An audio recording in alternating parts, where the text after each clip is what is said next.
And one of the things we did in Cor-Restor was we put N-acetylcysteine we with did. it, which NAC is the acronym, NAC, has long been used to treat people with COPD, people with asthma, actually prior to inhalers. That was the choice. That's what they used NAC for.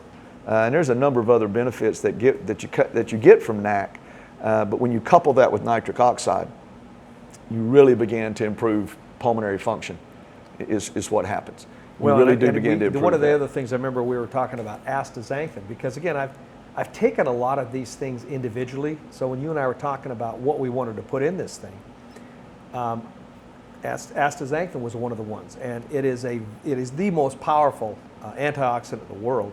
In fact, to use a bullet analogy, vitamin C takes a single electron to an oxidized molecule and sends that electron over and deoxidizes that molecule. But it's a one-trick pony. It's kind of like a single-shot 22.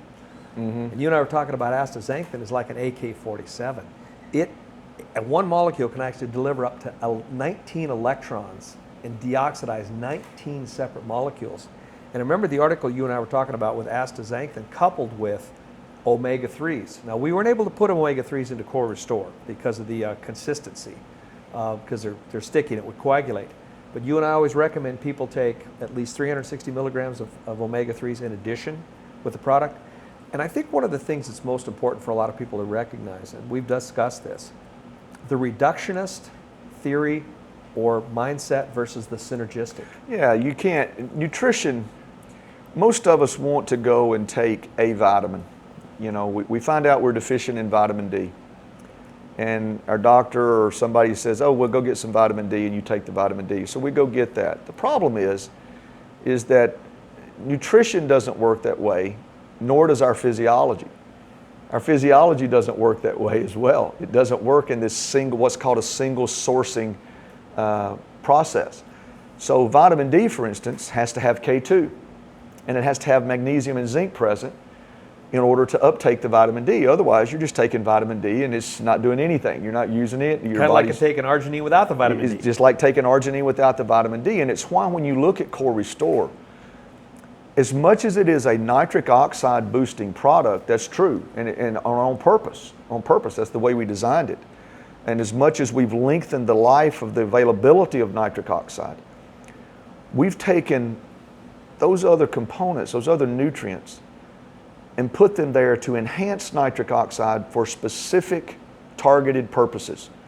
Hypertension, diabetes, the stabilization of insulin and glucose, which is critical from nitric oxide and from how the endothelium is functioning.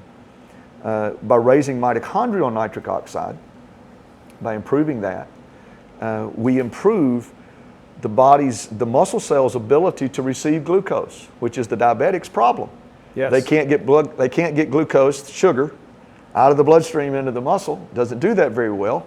So the body just keeps pumping insulin in, and that's where they have the sugar problem, because the sugar keeps rising because the body can't accept it into the cell. So we were able to couple ingredients with that, and when you start looking at D3 in the product, K2 in the product, which most people aren't even aware of what K2 does. Well, I think a lot of physicians have said, well, you shouldn't take vitamin K, particularly if on Coumadin, Pradaxa, warfarin, any kind of blood thinner. And they're right. And they're right. But this isn't vitamin K, it's K2 and MENQ7, which is completely different in how it functions physiologically. So, yeah, and K2 is a calcium director. It directs our body how to use calcium, where to put it. So a lot of women, for instance, we know this. Women, especially women around menopause, their physicians will usually tell them to start taking calcium supplements.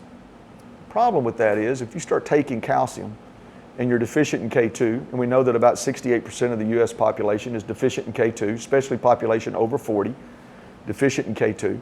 If you start taking a lot of calcium and you're deficient in K2, all you've done is increased your risk for coronary disease. Well, K2 is the traffic cop. K2 tells the calcium where to go. It says, K2, hey, it doesn't work. I need calcium in my bones, so calcium gets directed to lay down more bone.